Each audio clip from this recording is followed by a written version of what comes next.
Final Fantasy IV released on July 19, 1991 in Japan and November 23, 1991 as Final Fantasy II in the West. Once again, the super team of Hironobu Sakaguchi, Nobuo Uematsu, and Yoshitaka Amano make their return in their usual positions. We also have Takashi Tokita, who co-wrote the story for the title and also went on to direct Parasite Eve and co-direct Chrono Trigger. Originally released on the Super Nintendo Entertainment System, Final Fantasy IV marked a drastic shift in the franchise, and well, it shows.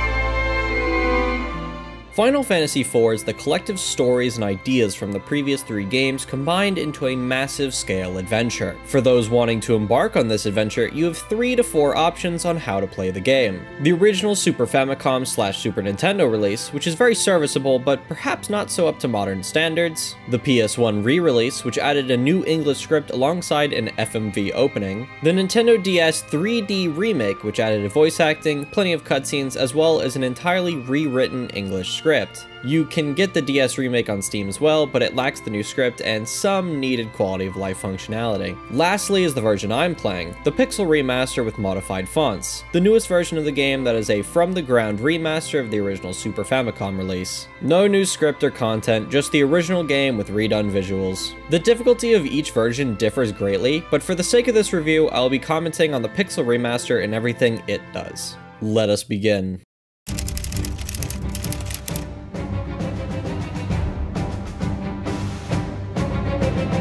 The game starts with an intro unlike anything we got from the previous titles. The captain of the ship we are shown is visibly depressed, overcome with grief from his actions. He and his men went to slaughter the harmless civilians in Mysidia in order to steal their crystal. The captain, Cecil, tells his men they were ordered to get the crystal to help their kingdom. They simply had to. Suddenly, monsters appear and attack the ship, entering us into a forced encounter? We have no control, but we can tell something is very different. It seems as though Cecil has to physically wait his turn before he attacks, all dependent on that thing.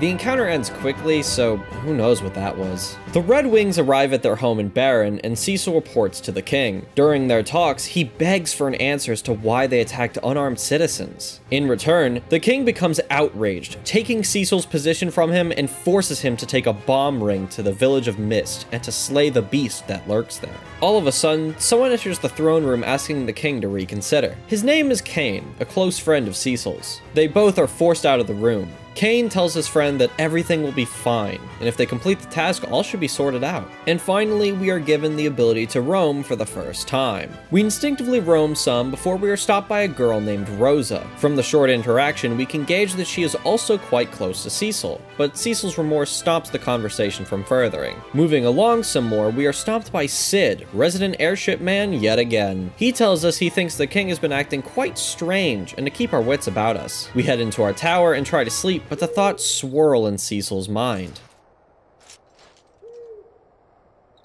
Your Majesty, what's become of you? Where is the noble knight, the man who took me in as an orphan and raised me as his own? The strong, just king I once knew. Is a crystal worth all this? Robbing a peaceful people of what's theirs by right. What need could be so great? Rosa barges in and demands to understand why he's going away so soon after just leaving. Cecil pours himself out to her, saying that perhaps this is his destined path as a Dark Knight. She leaves after remarking that the Cecil she knows wouldn't act like this. The next morning, Cecil and Kane begin their journey to Mist.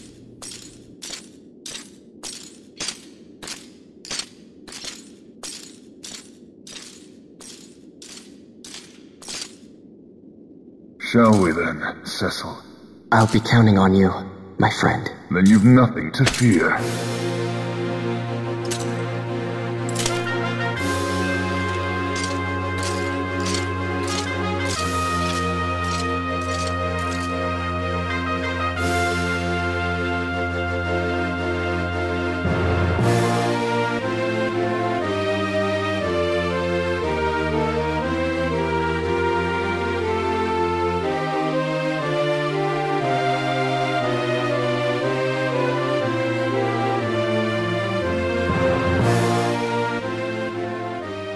As we walk, we enter our first random encounter.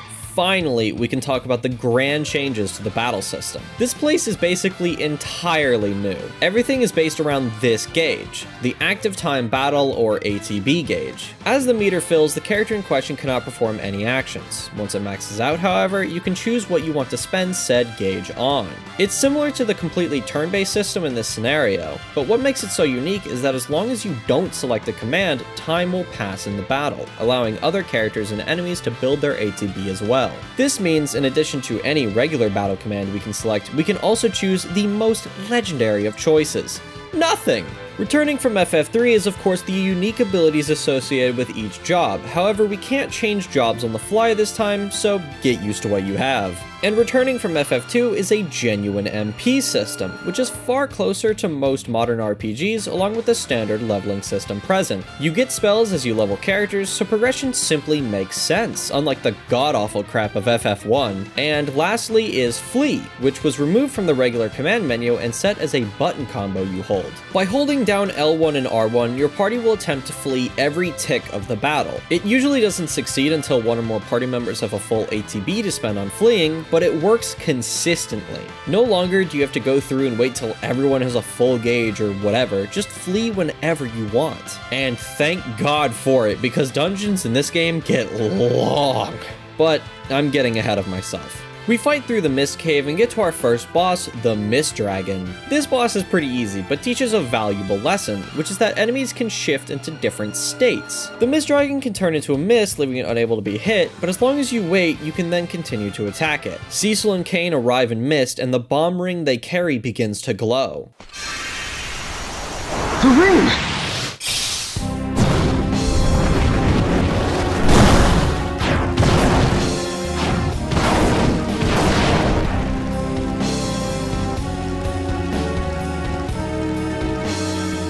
This is what we were sent to do? He wished this village torched. But why? Why? Without knowing it, Cecil was tricked into destroying and killing more innocent civilians. And it gets worse. Mother, you can't die. Just because your dragon did. I've heard of their lot. Men who can conjure eidolons. Summoners. Then the dragon we slew was her mother's? Cecil decides enough is enough, and he is through with following the king's orders. Kain agrees, and then they try to save the girl from the burning village. Well, of course, she isn't very receptive to that idea. Stay away! Wait! Leave me alone! She summons Titan, and with the earthquake it caused, separates the party, leaving Cecil to try and take care of the girl on his own. Wow, what an intro, right? It surprised me too. I've been hard on these games, but truly 4 is showing how far they've come. With an intro as character-rich and plot-heavy as this, my expectations have gone way up. My only hope is that the game doesn't disappoint in the end.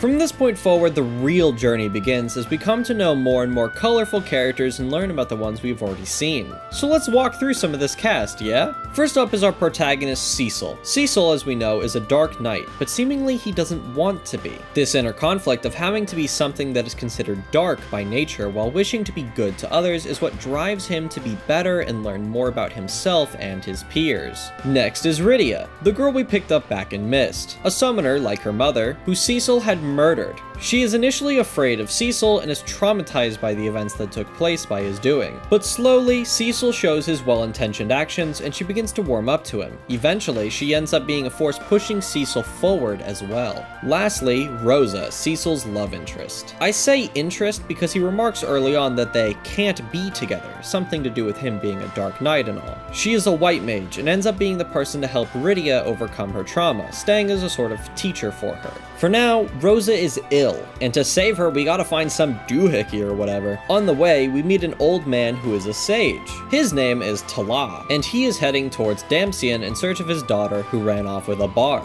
The dungeon we find Tala in is the first place we are taught about saving during dungeons or save rooms. Dungeons in FF4 vary in length, but on average are a whole lot longer than previous titles, barring some bad ones. To make for grander scale but more fair romps, each is given 1 or 2 save rooms along the road where the party can save and use tents/cottages. I gotta say, being able to save?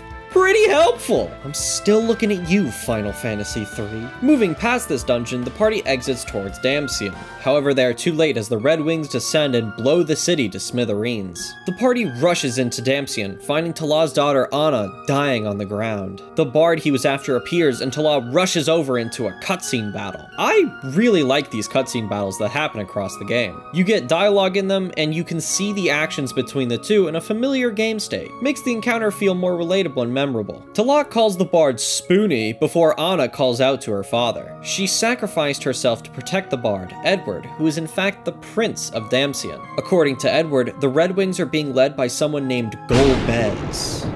Who could that be? Before we are given any answers, Anna's life fades away, and in a desperate rage, Tala runs off in search of Golbez, leaving the party. Edward, as stated, is the Prince of Damcyan and a bard. He joins the party to aid in their quest as a way to atone for letting Anna die, and in the hopes of finding Golbez as well. He spends much of the game trying to be better himself and live on for Anna. The party saves Rosa from her illness, and we pack our bags and head off toward Fabul, where we believe Golbez is heading to grab another one of the crystals. Along the way, we find one of Fabul's monks being attacked by monsters. The party gets in to help him out, and we fight a pretty tough fight against a big bomb which turns into a bunch of small bombs. I like this fight. It's challenging, but not annoyingly so. Afterward, the monk introduces himself as Young. Cecil explains the situation, and Young agrees to join our party, making us 5 strong. That's the last new addition to combat. You can have up to 5 party members at a given time in this game. You rarely do, but that makes the moments you do so much sweeter. The party informs the Kingdom of Fabul of the upcoming attack, and they prepare to hold their ground. However, the enemy army is vast and consistently pushes back Cecil and crew until they are stuck in the crystal room. The party waits,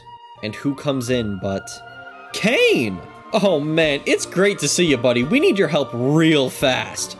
Wait, what? Without warning, Kain begins to attack Cecil. Has Kain switched sides? Cecil pleads for his friend to stop, but Kain does not hold back.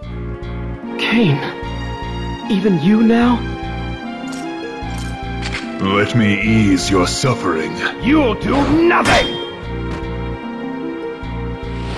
Stop! He pauses as Rosa and Rydia enter, seemingly fighting within himself. Kain, tell me you've not turned traitor. That's when he finally makes an appearance. Don't look at me. Kain, why do you now hesitate? Golbez!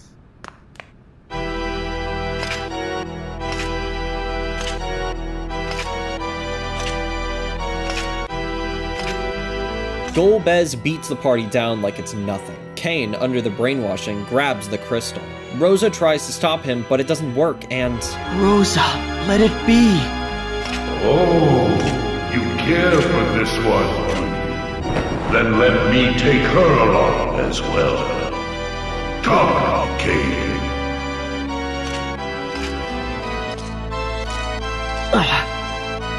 this was actually a pretty neat twist, all things considered. Kain, the first person we are taught as a friend, has turned into a foe. It isn't exactly deep storytelling, but I like it. Rosa turning into a damsel in distress is a bit less cool, but I don't totally care. The party comes up with a plan to steal an airship from Baron to try and save Rosa, and sneaking into Baron on a boat. That morning, the crew sails for Baron, but whoa, hijinks!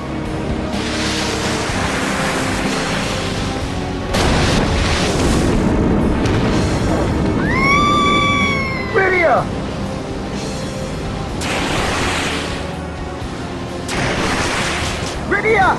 Young! Ah!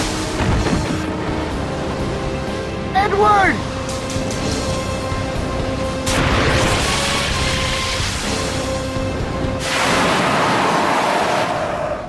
It really feels like the world is coming down around Cecil. In the span of a day, everyone he knows and loves has either betrayed him or is missing, and he is all alone. In what is perhaps his darkest moment, Cecil ends up stranded before the town of his worst mistake, Mysidia. The town is filled with scornful people, justifiably so. He talks to the town elder, who tells him that if he wishes to redeem himself, he must journey up Mount Ordeals in order to brandish the power of light, rather than the dark he currently relies on. The elder offers 2 apprentice mages to take us up, Palom and Porum. Cecil, even while worrying over his friends, agrees that he needs to change if he wants to save everyone. Looking at the story beats and character arcs on display, while not obtusely complex, offer surprising depth for a first attempt at good storytelling. Having the first third of the story be dark and depressing, Cecil losing himself and everything he holds dear, all for him to find, at his lowest point, the path toward redemption, is a pretty nice touch. He actively desires to be anything but a Dark Knight, yet we never truly learn why he can't be anything else. It's not until this moment when we, both the player and Cecil, grasp that he can in fact change. I like it!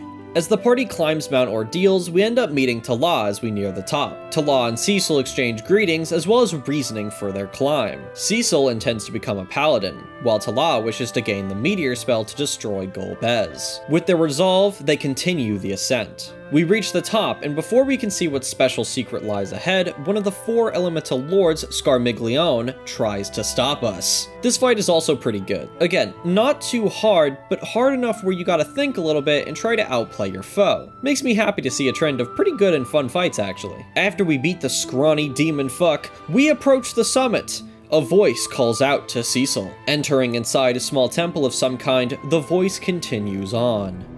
Long have I awaited this, the day that you would come. A tragedy unfolds now, which pains me more than you can know. To end it, I will gift to you my light. Though in so doing, I condemn myself to sorrow greater still. But the hour is late, no other road remains.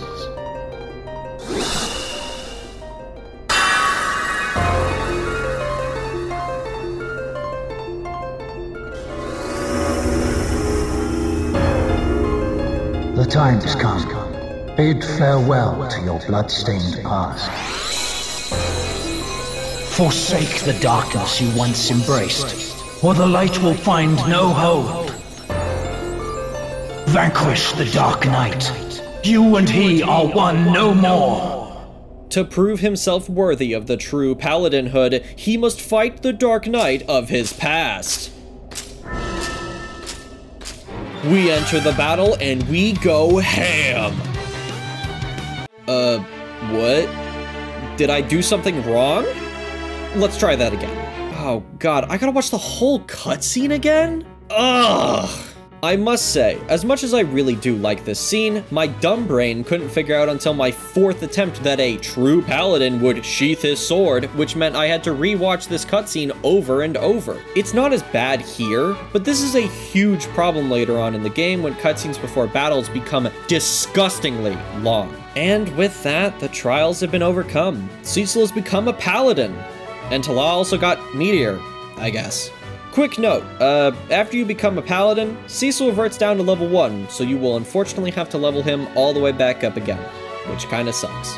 Alright, chapter, transition!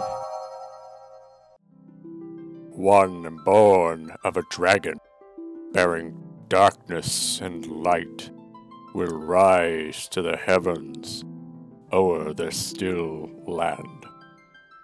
The moon's light eternal brings a promise to earth with bounty and grace.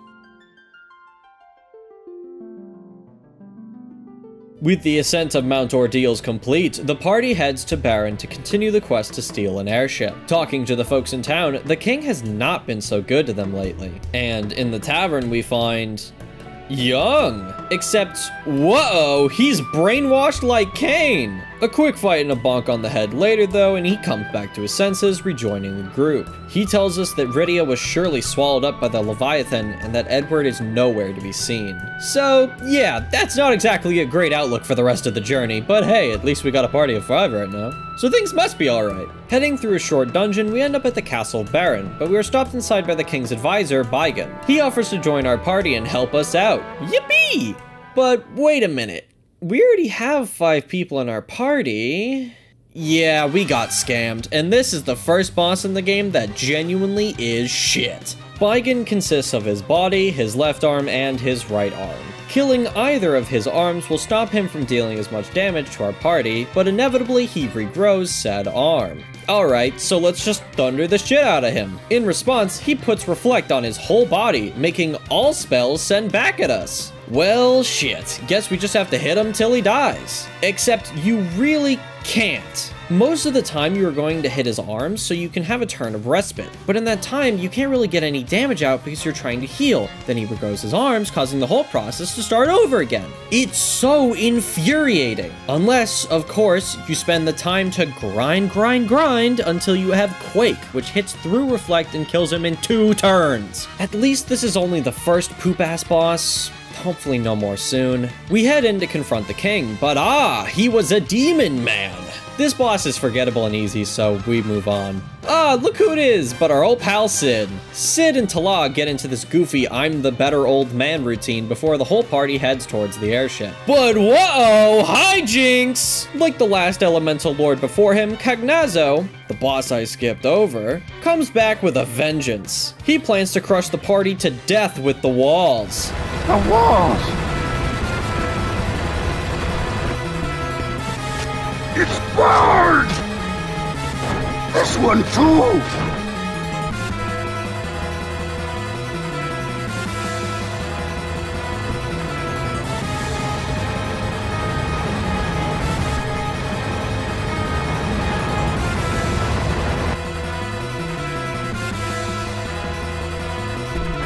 Callum! Forum! Cecil! We'll miss you! It was almost like we gained an older brother. What's gotten into you two? We won't let you all die like this! Ella, look out too special for us? Together! Now! Right!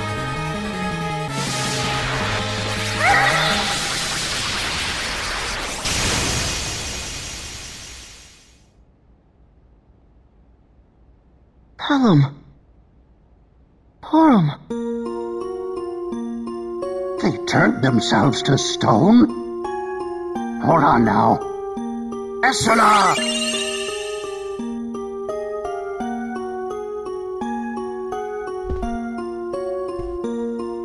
Fools. If any of us had to die, it ought to have been me.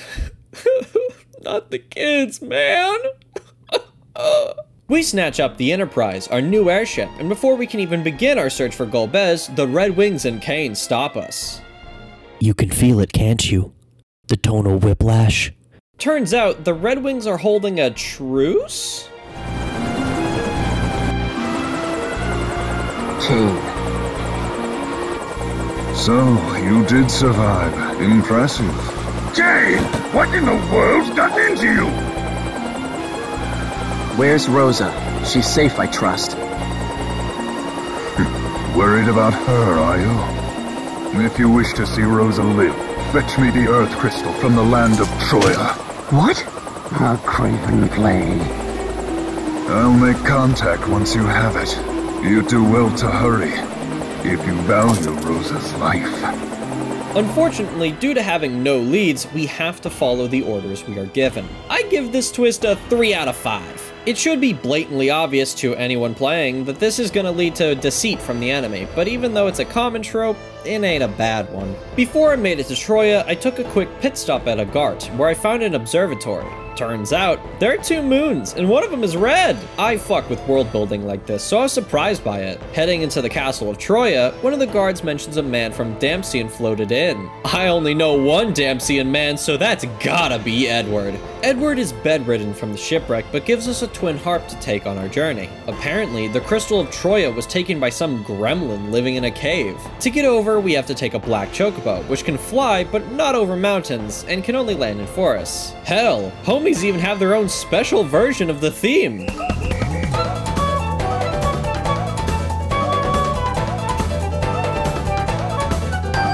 A nice touch, which gives them a bit of character outside of the color.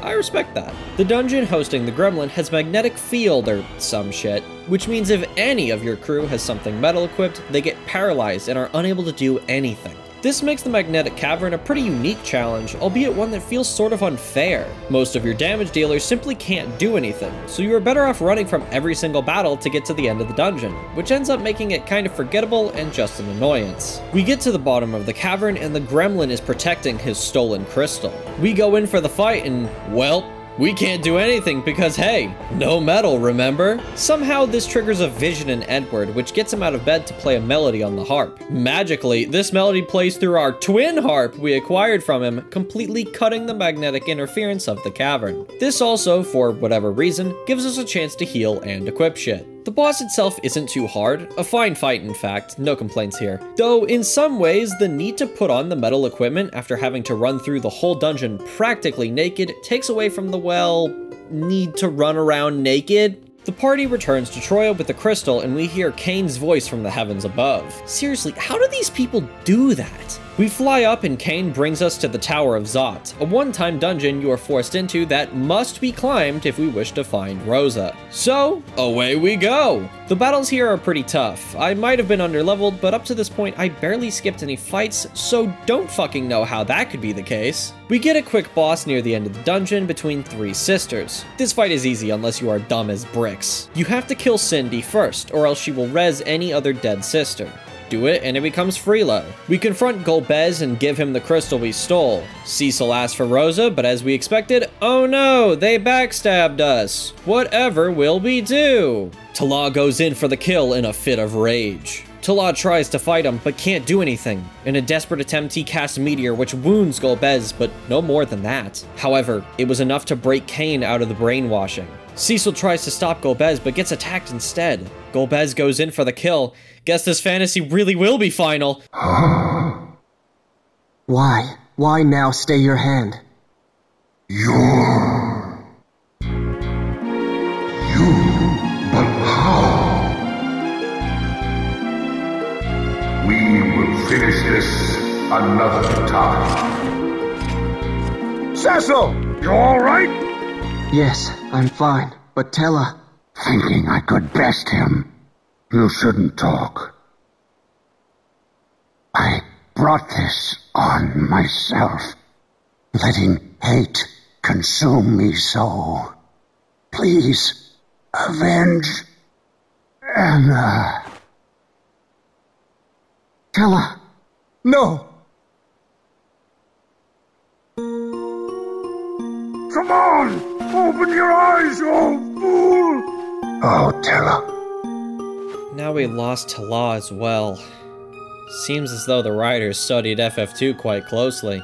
The party regroups and saves Rosa. We get a heartfelt moment between Rosa and Cecil. Cain gets all sad about being brainwashed, and we get a party of 5 yet again. And we finally have Cain back in the crew. Even though the loss of some homies sucks, this moment feels pretty good since it's the first time everyone on the good side is with each other. But oh no! Before we can be too happy, we're stopped by...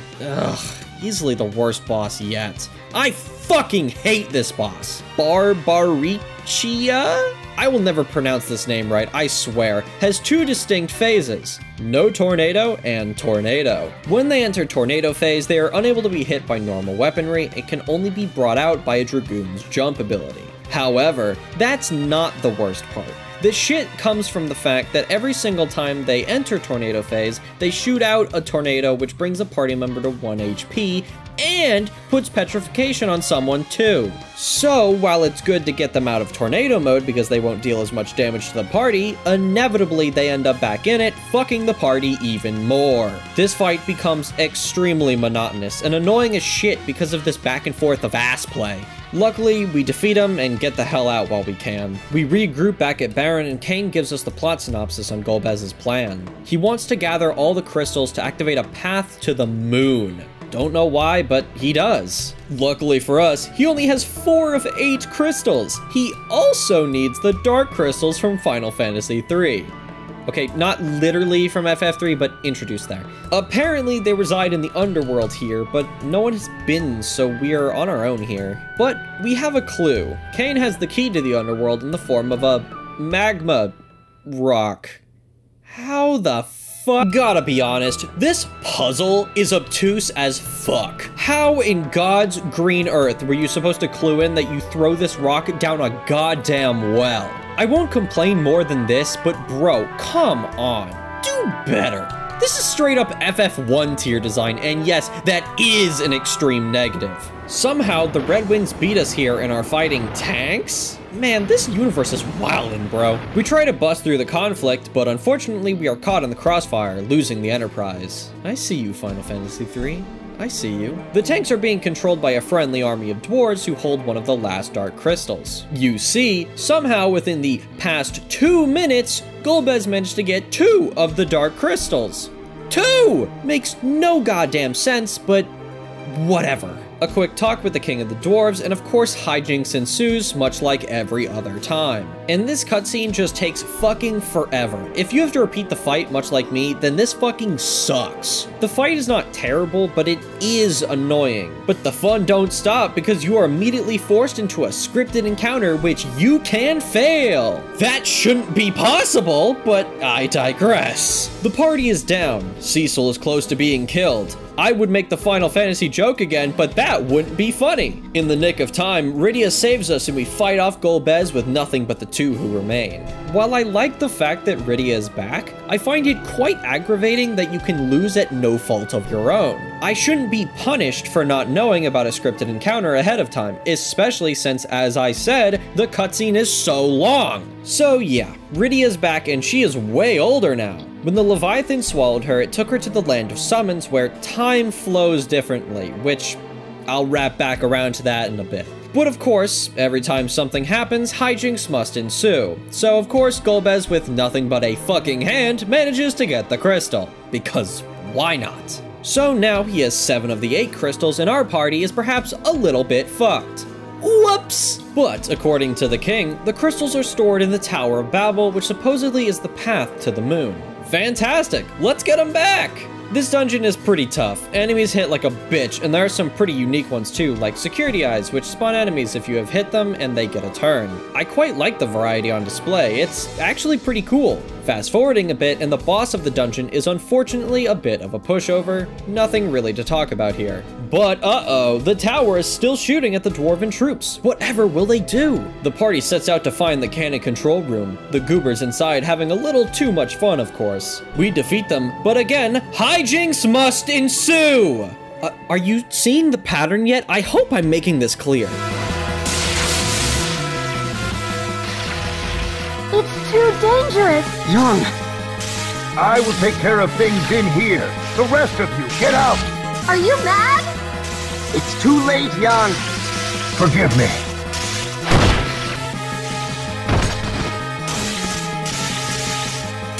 Young! Young! If you should see my wife again, tell her to live enough for us both. Don't be a fool. Open the door. Young! Please, Young, don't throw your life away. Young! It has been an honor, fighting with all of you. Open the door, Young! Young!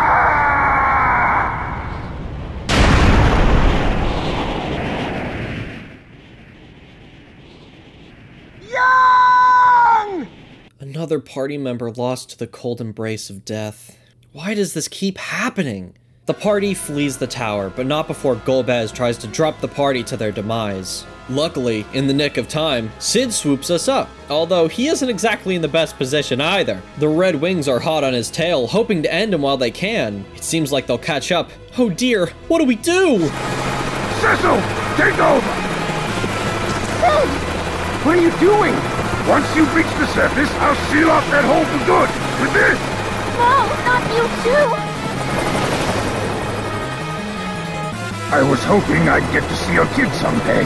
But well, someone's gotta keep young company. You get yourselves back to battle. Talk to my boys there. But Cid! You'll die! And so young, too!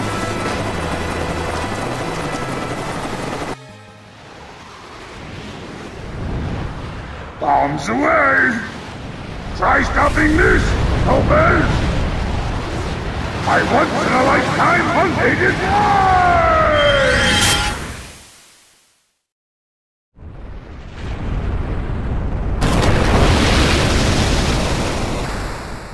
Not again, bro!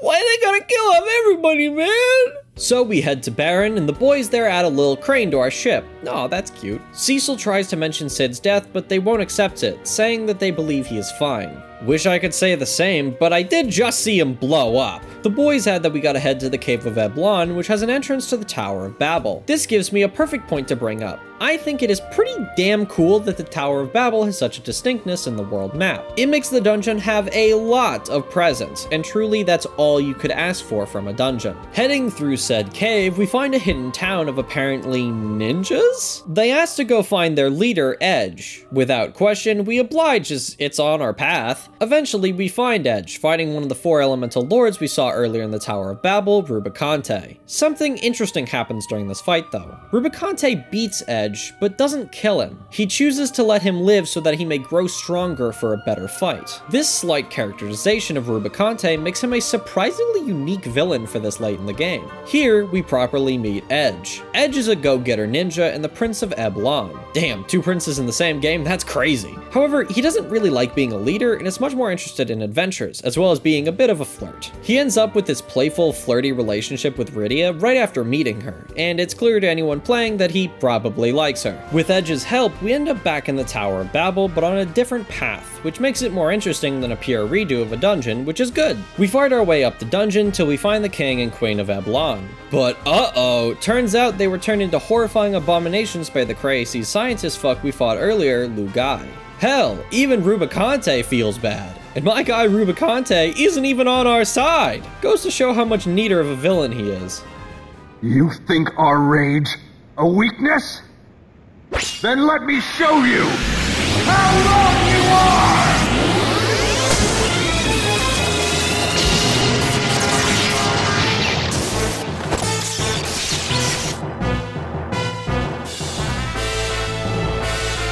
You are an interesting one indeed. Such powers unleashed by anger alone.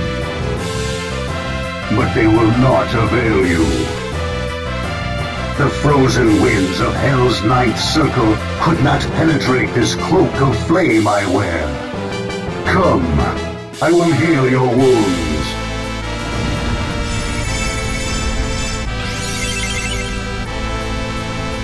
Face me at full strength. Rubicante is actually a pretty neat fight. First of all, before we even fight him, he reses any dead party members, heals us to full, and gives us max MP. That's the kind of guy I'd go out to dinner with. Man is so thoughtful he will literally pay for my meal. Bless his sweet demonic heart. Anyway, he has 2 phases much like other elemental lords. A phase where you can't hit him, and a phase where you can. Symbolized by having his cloak open, you can deal major damage to him with ice spells. He likes to hit back with huge damaging fire spells, so be ready to throw a phoenix down or 2 when in need. Though, more than likely, you will be dealing so much damage with the ice you won't have to worry too much. Just focus up and it'll be alright. Good fight, recommend. After we beat him, we rush the crystal room to get him back. But uh-oh, hijinks! We Scooby-Doo fall on our ass and completely lose the crystals. Bruh. this game. We end up descending and stealing a Red Wing ship connecting to the tower and get out of here. Although, we have completely failed the mission that the King of Dwarves sent us on, so better tell him about it. He says, "Aw, shucks," and instead gives us the new mission of finding and collecting the last crystal from the sealed cavern before Golbez gets it. But before the sealed cavern mission, let's check around the castle. Nice place. Ooh, is that an infirmary? I love seeing people who can't pay for their healthcare. Let's see here, what? Cid? With Cid's miraculous revival, the story begins a rollercoaster-esque back and forth for the rest of the runtime. Some good, some bad, always to the extremes. And I have to say, this is on the bad side. They play it off as a joke, and sure, it is kind of funny, but that's only the first time. I find character death to be an incredibly good motivator for a story, but once it gets burned, the story begins to lack any narrative weight. If one person can somehow survive something that definitely should have killed them, what's to say others didn't do that as well? Hell, maybe some should have done that as well. This is a whole thing, so I'll come back to it in a bit. Cid, with his incredible work ethic, fixes our ship so it can fly over magma, because that's definitely something that has to happen. I'm not petty at all! They also do the "oh no, he's dead" gag again with Cid, except this time he just falls asleep. Hilarious.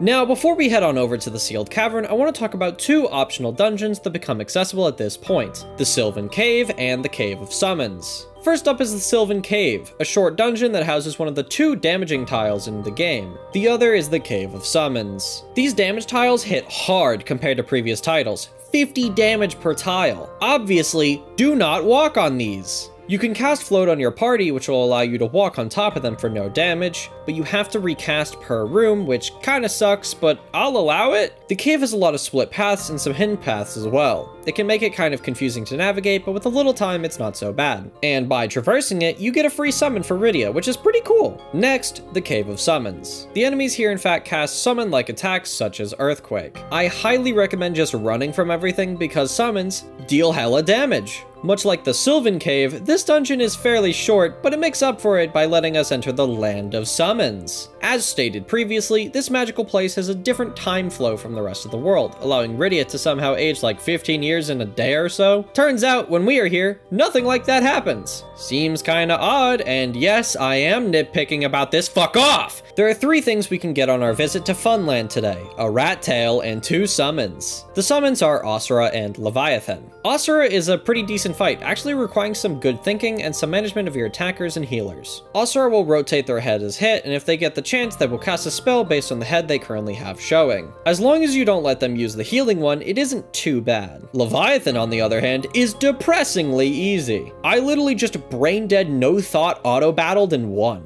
That is sad. But with that, the Land of Summons is done, earning us 2 more summons for Rydia. Now let's finally head over to the Sealed Cave. Enemies here aren't too hard, but I gotta give a special shout out to the Trapdoor, which is literally just free XP for the party. Kill them all for a solid boost in levels. Other than that though, the dungeon isn't all that interesting, just another cave after all. We make it to the bottom, grab that dark crystal, and head on home. But uh-oh, hijinks! We have to fight a literal wall! This fight isn't too hard. I have a feeling the wall is supposed to be able to meet your party for an instant loss because it will shift closer pretty frequently. But this could also just be meant to stress the player out, in which case fair play. We beat the wall and get the hell out of this cavern, but I'm not even gonna say it. You know what it is, hijinks. For some godforsaken reason, Cain is still under Golbez's control and snatches the crystal from us and runs away.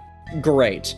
So now the party, once again, is fucked. We head back to the King of Dwarves and say, whoopsies, and he replies, Are you fucking kidding me? Again, chat? Again? He offers one last possible out, the Lunar Whale, a legendary ship that apparently is connected to Mysidia by some prophecy. Just one issue. We can't get out of the underworld no more because of stupid-ass Cid. Well, luckily for the party, Cid has a Gurren Lagann-esque drill that he attaches to the stolen ship, and we bust out. As always, only the most obvious of solutions. Thank God we are basically homies with the Mysidians now, because we just run up and they immediately go, hey bro, we pray now for Big Shippy. As I mentioned in the FF3 review, airship progression goes crazy. And here is no different. It feels absolutely awesome to get a badass new Omega ship, even if it is just the end of the game. And this ship is even cooler than the Invincible, because as the prayer says, this ship can go to the moon!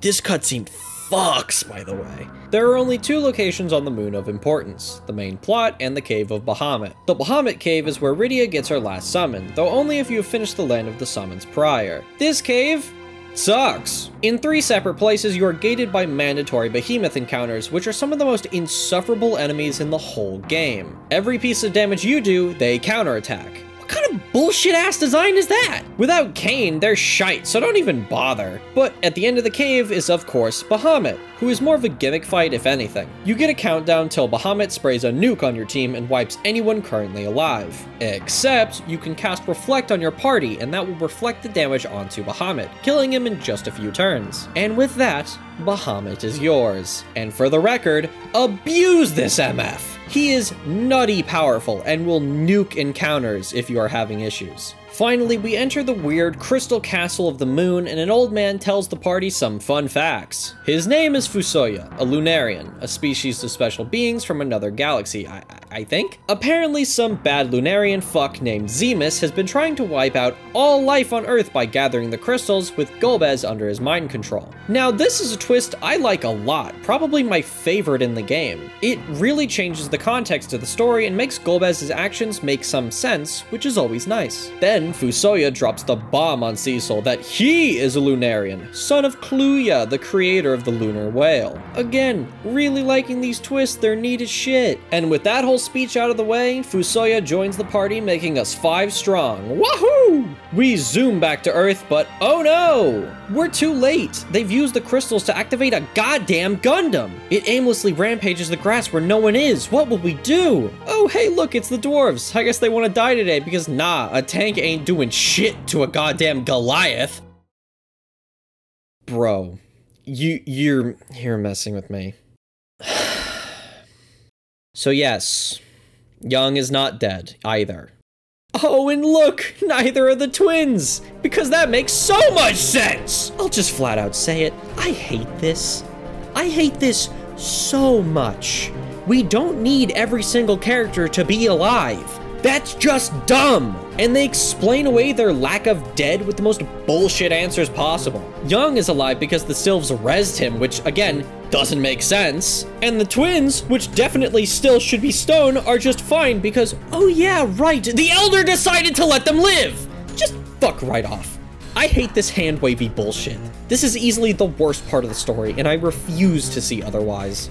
Well, with the help of the Earth crew, the party manages to infiltrate the giant mech and begin the journey to its core. This dungeon is both forgettable and not at the same time. It has the exact same palette as the Tower of Zot and Babel, so design-wise it feels samey, but the enemies here are way harder than anything prior by a hell of a lot. So, quick gamer tip here, you can have either 2 front row members or 3 front row members. Use 2 here so that the mages don't get absolutely wiped like they were for me. I learned this only after the fact. The party's making haste, but...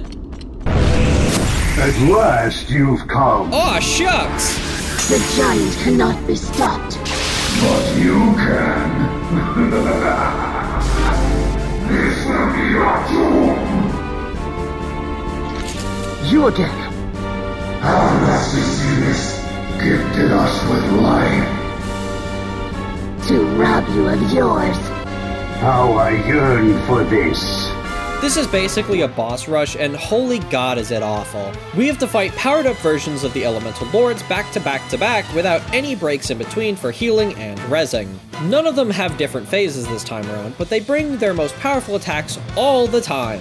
And that makes it so annoying. Cause Wind Bitch keeps bringing my entire party to nearly death, and then Rubicante has his party-wide uber spells that just outright kill my party. So, what do I have to do when I am underleveled and underpowered? That's right. Oh, you are getting good at this, aren't you? You have to grind! This isn't the last time we have to grind, unfortunately, because like every final boss, I somehow managed to pop in completely underleveled. Just why is this an issue? Anyway, fuck this fight, moving on. We move forward and destroy the CPU of the giant, but who comes skulking around but Brainwash Bob? Luckily, we got basically a god on our side, so Brainwash be gone! Why? Why was I so consumed by hate? You've regained your senses then. Do you remember your father's name? My father. His name was Kluya. See what I'm saying about these highs? Good lord, this is popcorn worthy! Alas, Golbez and Cecil were brothers all along, being manipulated by a cosmic force outside their scope. A tragedy in a way. As soon as Golbez begins to understand what has happened, he immediately sets course for Zemus with Fusoya, and the rest of the party have to decide what to do next. But not before hijinks! Kane is saying the giant is gonna blow, and of course he is fine because he was subcontractor of Brainwash underneath a true Brainwashee. They escape, have a quick chat about God, basically nothing. This part is absolutely ass writing-wise. To sum it up, the boys say no girls allowed. The girls run off. But whoops, they are still with us on the moon and want in. Okay, girls allowed again. Genuinely pointless. You could argue that it's supposed to show the bonds that have grown over the course of the story or some other crap, but nah, I don't buy it. None of this scene makes any sense and is utterly useless. But, well, here we are. The final dungeon. Lunar Subterrane. I wish I could say that this dungeon is good and holds up the tradition of cool-looking final dungeons, but it just doesn't. At least most of it doesn't. The dungeon is divided into 12 floors. The first 7 floors look just like the regular moon caves up top. The last 5 look and sound really cool. The main gimmick of this dungeon is how persistently whack the design is. Cave entrances and cave exits rarely align, and multiple teleporters litter the space, leading you to unique weapons which are must-haves for the final boss. We trek through this non-Euclidean space and find ourselves in the moon's glassy core. This is the cool-looking part. It also hosts my favorite song of the OST that again disappoints me because it was utilized in more than one dungeon.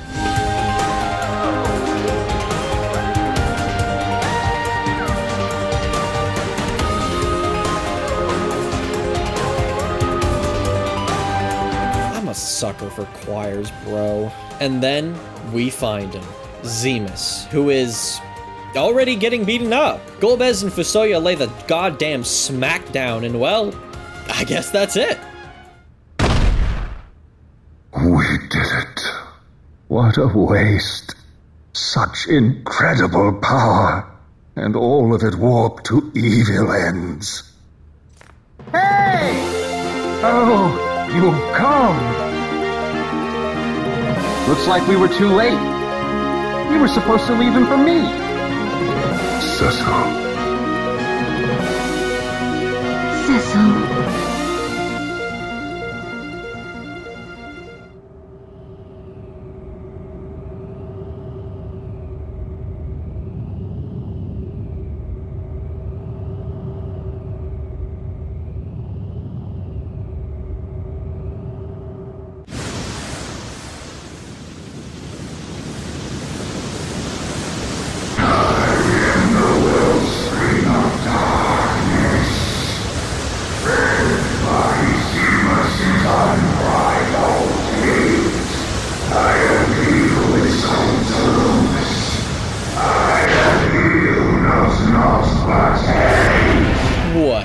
Did you really think we wouldn't slay God? This story isn't over, and thus begins the absolute coolest part of the game. With the raddest backdrop imaginable, the main theme in the background, and the power of all those we've met and touched with our actions, we gather the strength to fight this cursed beast. Cecil takes the crystal Golbez gave us, and with his power of light, casts it onto Zeromus, thus beginning the final battle. Zeromus is easily the best final boss thus far. A wide variety of attacks, unique tells, and a very learnable moveset. If you cast a magic attack, Zeromus counters with powerful single attack spells. If you wait a little bit, he will inevitably cast Big Bang, an extremely potent group cast that wipes health bars. But luckily, it has a sign it's coming so you can prepare your healer in advance, not wasting a potentially necessary turn. And if you try and cast any magical barriers like Protect or Reflect, nah, Zeromus says eat shit and turns them off. All you gotta do is rely on old reliable, swing until you somehow manage to get God to catch this fade. However, if you do fail, you will have to sit through the entire past 5 cutscenes in a row before getting another attempt. So, make sure you win the first attempt, because holy god, you do not want to sit through the cool shit a second time. It absolutely ruins the hype. But with that, we truly end this Final Fantasy. So, after everything we've been through, the ups, the downs, the turnarounds, the hijinks that ensued, and the plot nonsense that accrued, what have we learned? I believe there to be 3 major takeaways from this experience. Firstly, that wow, the devs finally did it! They made a Final Fantasy that isn't complete piss shit. It wasn't amazing, god no, but I finally feel the passion for this series emanating from this game. I can feel the understanding of what makes this series special slowly growing within me like the Grinch's heart. Secondly, this story has a lot more narrative nuance than initially anticipated. Nearly every character and narrative arc that occurs happens in tandem with the core theme of the game, growth. Cecil's desire to break free from his dark past, Kane's dealing with the wounds he's dealt his own friends, which is shown off even more in the ending. Rydia's real actual growth from kid to adult, and hey, the growth of trying to overcome trauma and the pain that comes with it. Even as far as the main antagonist turned secret long-lost brother, Golbez. As soon as he finds out his wrongs, he chooses immediately to try and make them right. It isn't groundbreaking stuff, but it shows a level of depth and care that seemingly went past me when I initially played through the game. And now lastly, taking into account what I've just said and really understanding it all, I have come to the conclusion that this is the first Final Fantasy that deserves better. Yes, we did get the 3D remake for the DS, which I have stitched intermittently along this video, but more so than that, a proper remake. The idea of which matches the likes of a remake for 6, 7, even 9. Hell, for 4 it even feels worse because we caught a glimpse of what could have been with the original 3D remake. We can see characters in full HD quality with emotions and movement, unlike anything present in any variation we have currently. This is saddening, because I know many people like myself would never get into this game in its current state. If Square chose to polish the story brand new, I can't help but believe that it could do spectacularly well in the modern era. It isn't a bad story. In fact, for a first attempt, it's a remarkable one, but one that so desperately needs to be retold yet again. Woo! So we finally made it to the end of yet another Final Fantasy video. Man, you could not believe how hard this one was to make. Here's to hoping it turned out a-okay. Thanks for watching through this video. I know it was long, but hey, if you enjoyed that length, then make sure to subscribe, as I plan to do longer and longer and longer videos in the future. And if you'd like to watch me play through the future FF titles and hear my opinions, mumble and grumbles alike in real time, then you can always follow me at twitch.tv/Plandiss. And lastly, if you wish to support me even further in my quest for chaotic rambling and perhaps gaming wisdom, you can give me your money on patreon.com/Plandiss alongside Nyx, Hero, and Ori Boros. Next stop, Shite Town, baby!